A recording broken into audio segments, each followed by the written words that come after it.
What's this week's Parsha? Oh, and what should we name it? Ta-da! Hello there, welcome back to Insightful Torah, Parshas Masai. Parshas Masai talks about the Ar Miklat, the cities of refuge for those who accidentally killed someone. They would run to these cities and they'd be saved from those trying to redeem the person who was killed. So they go to these cities. Now it says, and these cities were given to the Levi'ites, the 6 refuge cities, and there's going to be 3 more when the final redemption comes. But the question is, why the Levi'im? Why were they the ones that were apportioned these cities? Because besides for the 6 cities, there were other cities as well that were belonged to the Leviites who didn't have their own land because they were a special nation. They are a special nation, and those cities also were refuge for those seeking refuge after accidentally killing someone.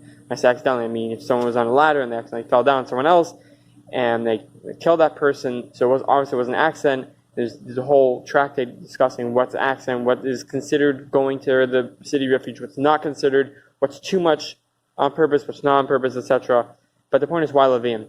And the point is because the Leviites, the person who kills accidentally does 2 wrongs. First of all, he did something wrong to his friend. He did something between man and man, or woman and woman, between people.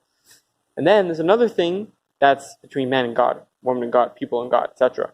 That there's 2 different sins. So if, let's say, you say something wrong to a friend of yours, you have to go, you could pray all you want to God and say, oh, I'm so sorry for telling this person off. Yeah, but at the end of the day, that you didn't apologize to that person. You have to go to that person and apologize to them. Praying to God all day and going and hurting someone's feelings or hurting someone physically, etc. You can't just go to the synagogue and, pray it up and then boom, you're done. No, there's 2 things. There's making between God, which is done in Kippur, etc. for the prayer. There's also between people. We have to also, apologize to one another.